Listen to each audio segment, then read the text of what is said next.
Welcome to the world behind midnight. Tonight's file was unsealed after a Navy SEAL team returned to the same Prague access point they entered 72 hours earlier, this time carrying silver-round magazines that nobody signed for, and looking for a body that some of them are no longer certain is what it appears to be. What you are about to hear is the debrief of a team that went back into Prague's catacombs to retrieve a man they left behind. They found a body. The fingerprints matched. HM1 Callum Reach, 14 years of field medicine, identified the body and signed the preliminary report. Then he opened his private field notebook, the one no intelligence agency knows exists, and wrote 6 words. The 6 words contradict the report he just signed. He has not explained this contradiction to anyone. He is waiting to understand it first. 72 hours after Operation Black Cathedral, Ghost filed a formal recovery request through JSOC Command.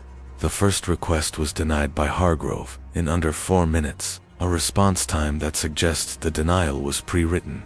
The second request was denied in 7 minutes.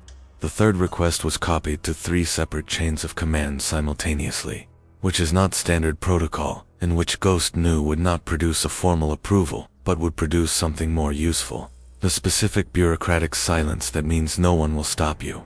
The kit that arrived the following morning contained 12 magazines of silver core ammunition. The delivery manifest had no signature. Ghost looked at the silver rounds for a long time. Silver rounds are not in the standard SEAL Team 6 loadout. They are in the Lycone program supplemental equipment list. Someone in the supply chain knows what is in those catacombs. Lieutenant Yara Ose Rangers reads the file 002 debrief 3 times before the briefing and asks exactly 2 questions. The first, what is the pack's response time after initial engagement with standard rounds? The second, how many rounds did the MIA operator fire before radio contact was lost? Ghost answers both questions. He gives her the numbers. She writes them down. She does not ask anything else. SGT Piotr Vance, Demolitions, is told there are werewolves in a Prague catacomb and that his silver-loaded magazines are his primary tactical tool. He receives this information with the professional equanimity of someone who has stopped being surprised by mission parameters. Ghost watches them both settle into the briefing with the specific competence of people who ask the right questions and then stop asking. He thinks Kellerman would have trusted them inside for minutes. Ghost files this thought somewhere he can access later and moves on. The access point is the same building entrance they used 72 hours ago. Ghost leads the descent at 0300. The team moves through the medieval level 1 in silence. At -8 meters, the smell arrives, the same warm, organic, animal smell that has no parallel in any of Ghost's previous operational environments. Not decay, not stone, something alive, at depth, that has been alive there continuously. Ghost and Tex and Doc know this smell. For Ase and Vance, it is new information, and Ghost watches them register it in the specific way that trained operators register new threat data, without expression, with full processing, filing it for later. Vance checks his silver magazines, not from nerves, from habit. Ghost notes the distinction. It matters.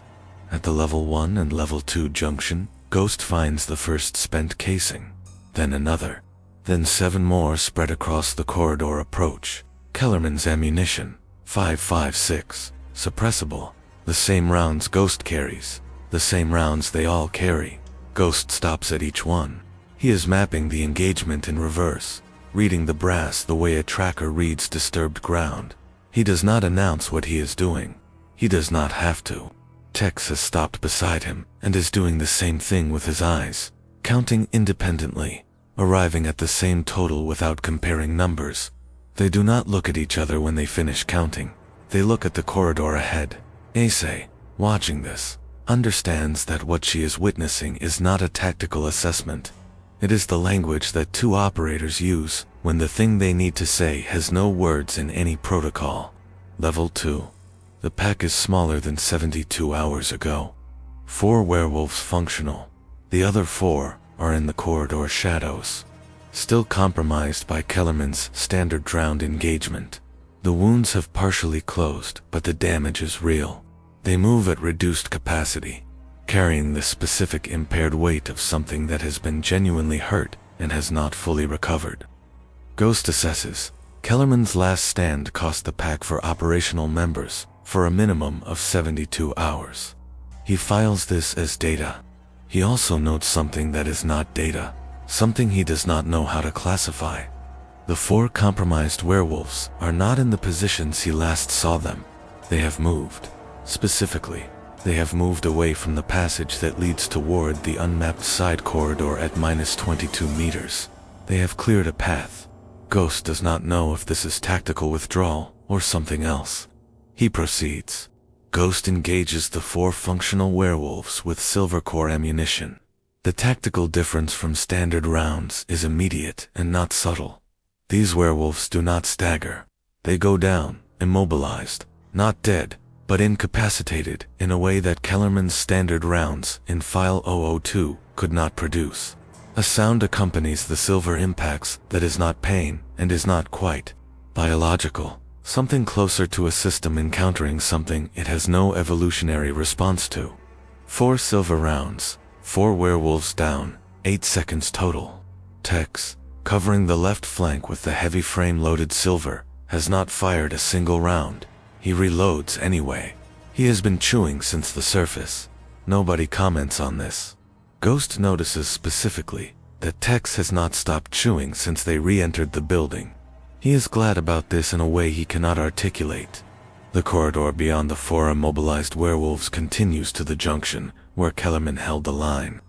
Ghost walks it with the full attention of a man who has spent 11 years understanding positions, every casing, every impact mark on the stone walls.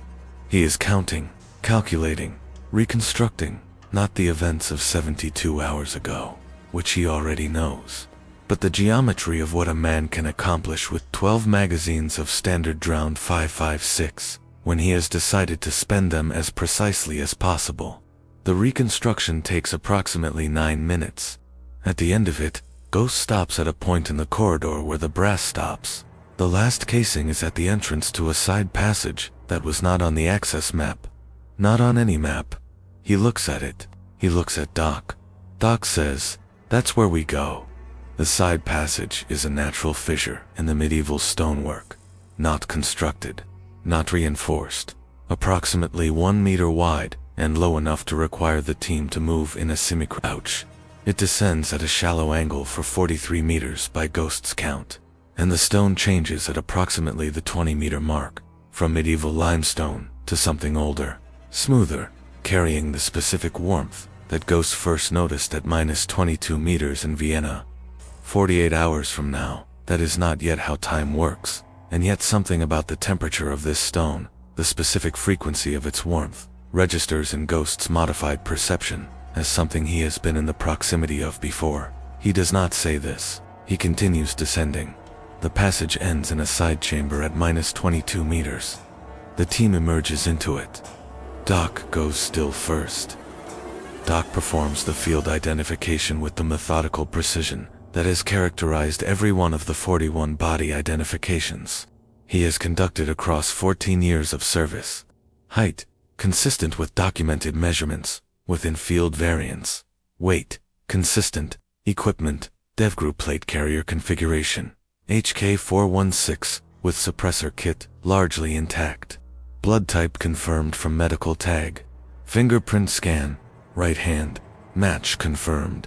He inputs the match. He looks at it on the tablet screen for 3 seconds. Then he says to Ghost, maintaining direct eye contact, "It's him." He signs the preliminary identification on the tablet. Kellerman, Marcus J., Chief Petty Officer, SEAL Team 6, Kia. The report is accurate. He does not transmit it. He puts the tablet in his kit pocket and opens something else instead. Doc opens his private field notebook. It has been in his left chest pocket since the Caucasus.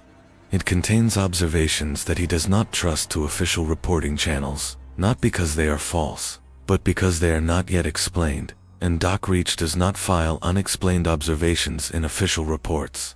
He writes 6 words in his personal shorthand notation, the private system he developed in his first year of service. He writes them carefully, the way he writes everything that matters. Translated from his notation, the teeth do not match. He closes the notebook. He replaces it in his chest pocket. He does not explain this to Ghost. He does not explain it to anyone. He cannot explain it. The fingerprints match and the teeth do not match, and he has been doing this for 14 years, and he does not know what that means. And until he knows what it means, he will not say it out loud. Vance finds the case attached to the wall beside the passage entrance on his way back through. Waterproof, tactical, small. The initials MH scratched into the surface with something pointed. Doc opens it. Inside, one page, handwritten, check on one side with an English translation, in the same hand, on the reverse. The note reads, "If you are reading this, you found the passage. He found it too, but he came from a different direction than you did. The things below this level are not the same as the things above it." He would have understood this. I believe he did understand it. The teeth will not match. Doc reads the note twice, then he reads it a third time. Horokova wrote this note before Operation Black Cathedral began. She wrote it before she descended with Kellerman's team. She knew the teeth would not match before there was a body to match them against. Ghost stands at the final junction for the second time tonight and counts the casings again. He is not double-checking his earlier count. He trusts his earlier count. He is performing a different calculation. 12 magazines carried into the catacombs 72 hours ago. Each magazine holds 30 rounds. The casing count he conducted at the junction tonight, combined with the 9 casings found at the level 1 approach, accounts for the brass equivalent of 9 magazines, not 12. 3 magazines of 5.56 ammunition were fired somewhere that produced no recoverable brass. 3 magazines worth of rounds that exist in no passage, no corridor, no chamber accessed by any team in any operation in this catacomb network. Ghost does not put this in his report. He opens his own field notebook for the first time in 11 years of service and writes one sentence. He looks at it. He closes the notebook. Doc descends to level 3 alone for the sample confirmation protocol, the secondary mission that no one has mentioned, because everyone understands it is why the silver rounds were approved. The circular chamber is, as it was, blue luminescence from no identifiable source, the organic mass at its center pulsing at 8 seconds. The 3 ancient werewolf guardians completing their slow custodial circuit around it. They do not react to Doc's presence. They did not react the first time, 72 hours ago. What happens this time is different in one specific way. At approximately 3 meters distance, one of the 3 ancient guardians stops its circuit and faces him. It does not approach. It does not threaten. It directs the specific focused attention of something very old at his hands. Not at him. At his hands. Doc looks at his own hands. He thinks of the Caucasus. He thinks of the snowfield, and the MGLE, and the field dressing, and the specific quality of attention a wounded thing gives to the hands that are helping it. The Guardian resumes its circuit after 12 seconds. Doc makes his notes. He does not include the 12 seconds in his report. The team extracts at 0522. Tex carries the body bag. He is the largest member of the team, and has always carried the heaviest loads without being asked, which is one of the things that makes Travis Burrell either the most practical or the most generous person Ghost has ever worked alongside, depending on how you interpret the same action. Tonight, he carries the body bag with a care that is distinct from his standard operational load, not because it is heavier, but because he distributes the weight differently, each step considered, as though he is carrying something that deserves the consideration. Ghost covers the rear. Ace takes point. Vance carries the evidence kit, the note, the waterproof case, the photographs Doc took of the chamber, and the passage and the body's position before they moved it. Doc walks in the middle and does not speak. He is thinking about fingerprints and teeth and 12-9 and 12 seconds of a guardian's attention. Surface. Malai Strana, 611. Snow has settled on the cobblestones during the night, not falling anymore. Already there, covering the street in the specific uniform white that makes Prague look resolved and nothing feel resolved. Ghost keys, the primary channel. 3 words, package recovered, egress in Hargrove's voice, without delay, without inflection. Well done. Ghost closes the channel. He holds the closed radio handset and looks at it for 2 seconds. Not at the street, not at his team, at the closed channel. Tex, still holding the body bag with the same deliberate care, says very quietly to no one in particular, "This doesn't feel like well done." Ghost puts the radio in his kit. He does not have a response for that. Kellerman would have had a response. He doesn't. This is the 3rd time this operation that he has noticed the gap between what Kellerman would have said and what he has said instead. He is keeping count. Morozov has been at the perimeter since 0300. He did not descend. Ghost did not ask him to descend, and Morozov did not offer an unspoken agreement between two people who understood each other's operational limits without requiring a conversation.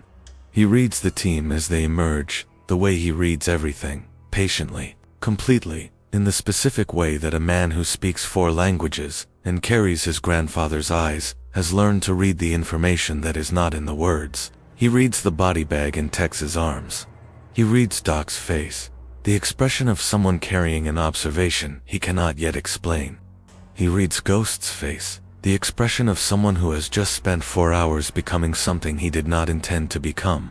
He says nothing. He falls into formation. The formation has a gap in it. It has had a gap in it since Prague. Morozov looks at the gap for 2 seconds. Then he looks at Ghost. He nods once.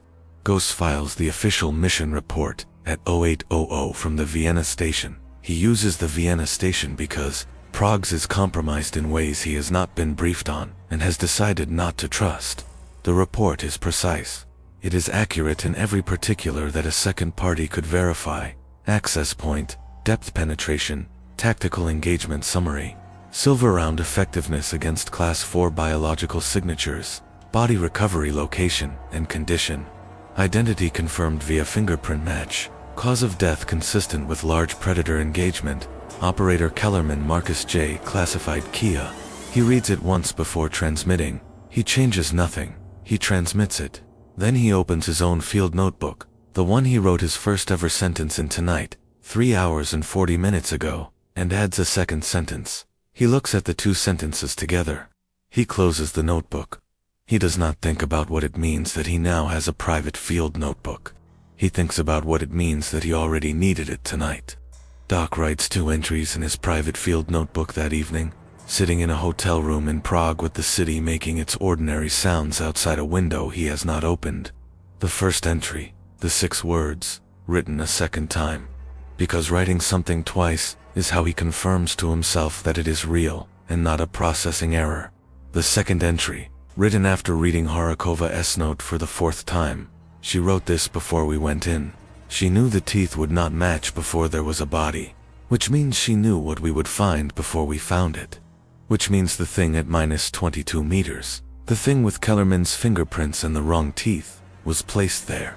He adds 3 words and underlines them twice, placed there deliberately. He puts the pen down. He looks at what he has written. He does not sleep that night. Hargrove receives the identification report at 832. He signs the Kia classification at 841. 9 minutes. Doc checks the metadata 3 weeks later, in a hotel room in Vienna that has nothing to do with this operation, using access credentials that he has not been authorized to use. A 4-page field identification report, read in 9 minutes. Doc has written 4-page field identification reports. He knows how long they take to read. 9 minutes is approximately right if you are reading a report that contains information you already know. 9 minutes is about half the time required if you are reading a report that contains information you are learning for the first time. Doc adds this to his private notes. He does not share it with Ghost. He needs one more piece before what he has amounts to something he can say out loud. Ghost's field notebook contains 2 sentences. The first, written at 0420 in the Prague catacomb junction.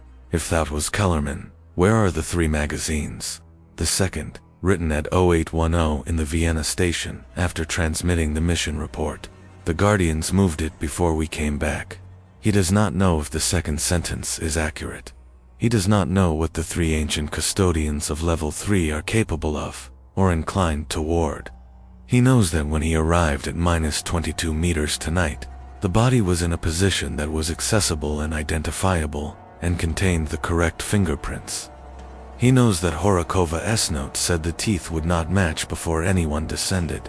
He knows that the ancient guardians looked at Doc's hands. He knows that 3 magazines are unaccounted for. He closes the notebook. These are the things he knows. They do not connect into a conclusion. They connect into a question. He is becoming, he realizes, the kind of operator who lives inside questions, rather than declaratives. He is not sure when this started. 3 weeks after Operation Silent Howl, the Obsidian Geological Survey team that Hargrove sends into the Vindobona sector in Vienna reports in their standard geological survey language, undercover classifications that have nothing to do with what they actually found, an anomaly in a sub-level side chamber. The chamber, which was accessed briefly during a previous survey deployment, contains no biological material of any kind. No body, no equipment, no personal effects. The chamber is empty. The chamber at -22 meters beneath the Prague medieval network, the same chamber where Doc identified Kellerman's body and signed the preliminary report and wrote 6 words in his private notebook, has been cleaned. Not searched, cleaned. Something removed everything that was in it and left the stone exactly as it was before any human being entered the passage. Doc reads the geological survey report in the same Vienna hotel room where he checked Hargrove's metadata. He adds 4 words to his private notebook. They moved it first. Ghost receives the geological survey report from Doc without explanation. Doc sends the relevant page as an attachment with no message. Ghost reads it twice. He adds a 3rd sentence to his field notebook. The Guardians moved it before we came back, which means the Guardians knew we were coming back. Which means the Guardians operate on a planning horizon that accounts for human operational behavior. Which means the tactical implication Ghost has been avoiding since he first classified the Prague Pack as custodians, and not predators, is now unavoidable. They are not reacting to humans, they are anticipating them. Ghost closes his notebook. He opens it again. He writes a 4th sentence, which he has not written before in any context, not in any report, not in any private notation, not in any communication with any person in 11 years of service. The sentence is a question. Ghost does not ask questions. He is asking one now. They went back for him because no one gets left behind. That is the principle. That is the rule. That is the thing that makes the team a team, and not just a collection of operators assigned to the same objective. They went back for Kellerman. They found a body. The fingerprints matched. The teeth did not. The Guardians moved what was in that chamber before the recovery team descended, which means the Guardians knew a recovery team was coming, which means something 18 centuries old and non-human is reading human behavior at a resolution that no military intelligence program has documented. 3 magazines are still unaccounted for. Hargrove signed the death certificate in 9 minutes. Horikova wrote a note that said the teeth would not match before there was a body.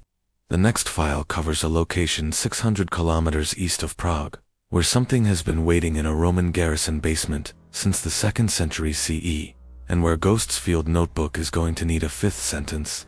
Subscribe to The World Behind Midnight to uncover the next operation before it disappears, because some secrets are best left behind midnight.